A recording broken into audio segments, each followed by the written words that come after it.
నమస్తే అన్న అందరికీ నమస్కారం. ప్రముఖ సినీ నటుడు కోటా శ్రీనివాసరావు గారు 83 సంవత్సరాలు కన్నుమూశారు. గత కొన్ని రోజులుగా అనారోగ్యంతో బాధపడుతూ ఉన్న ఆయన ఆదివారం తెల్లవారుజామున ఫిలిం నగర్లోని నివాసంలో తుదిశ్వాస విడిచారు. 1942 జూలై 10వ తేదీన కృష్ణా జిల్లా కంకిపాడులో కోటా శ్రీనివాసరావు గారు జన్మించారు. 1968లో రుక్మిణిని వివాహం చేసుకున్నారు. ఆయనకు 2 కుమార్తెలు 1 కుమారుడు ఉన్నారు. కోటా శ్రీనివాసరావు గారి కుమారుడు కోటా ప్రసాద్ 2010 జూలై 21వ తేదీన రోడ్డు ప్రమాదంలో మృతి చెందారు. సినిమాల్లోకి రాకముందు కోటా శ్రీనివాసరావు గారు స్టేట్ బ్యాంకులో పనిచేశారు. తమిళం, హిందీ, కన్నడ చిత్రాల్లో కూడా నటించారు. 9 నంది అవార్డులు అందుకున్నారు.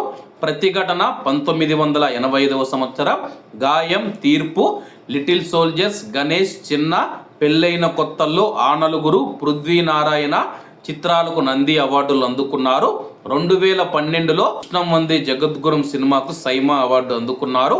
2015లో అప్పటి రాష్ట్రపతి ప్రణబ్ ముఖర్జీ చేతుల మీదుగా పద్మశ్రీ పురస్కారం అందుకున్నారు. దర్శక నిర్మాత క్రాంతి కుమార్ వెండితెరపైన కోటా శ్రీనివాసరావు గారికి తొలి అవకాశం ఇచ్చారు.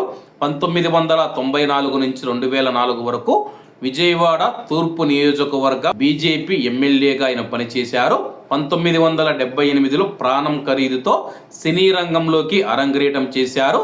4 దశాబ్దాల సినీ ప్రయాణంలో ఎన్నో విలక్షణమైన పాత్రలు పోషించారు. 750కి పైగా సినిమాలలో నటించారు. తన నటనతో విలనిజానికి కొత్త అర్థం చెప్పిన విలక్షణ నటుడు కోటా శ్రీనివాసరావు గారు. రంగస్థలం నటుడిగా ఎన్నో ఏళ్ల పాటు అలరించిన ఆయన ప్రాణం ఖరీదు సినిమాతో వెండితెరకు ఎంట్రీ ఇచ్చారు. కెరియర్ ఆరంభంలో సహాయ నటుడు, ప్రతినాయకుడిగా విభిన్నమైన చిత్రాల్లో నటించి తెలుగు ప్రేక్షకులను అలరించారు. సూపర్ స్టార్ కృష్ణ, చిరంజీవి, బాలకృష్ణ, నాగార్జున, వెంకటేష్, మహేష్ బాబు, పవన్ కళ్యాణ్, సాయిధరం తేజు, అలాగే ఎన్టీఆర్ ఇలా టాలీవుడ్ అగ్ర యువ హీరోలతో కలిసి ఆయన పనిచేశారు. ఆహనా, పెళ్ళెంట, ప్రతిఘటన, యముడికి మొగుడు, ఖైదీ నెంబర్ 786, శివ, బొబ్బిలి రాజా, యమలీల, సంతోషం, బొమ్మరిల్లు, అతడు, రేసుగుర్రం ఇలాంటి ఎన్నో చిత్రాలలో ఆయనకు మంచి గుర్తింపు తెచ్చిపెట్టాయి. అలాగే ఆడవారి మాటలకు అర్థాలే వేరు సినిమాలలో కూడా ఆయన యొక్క నటన ఎవరూ మర్చిపోలేరన్నమాట. ఏది ఏమైనా సరే కానీ సినీ రంగానికి ఆయన మరణం తీరని లోటు.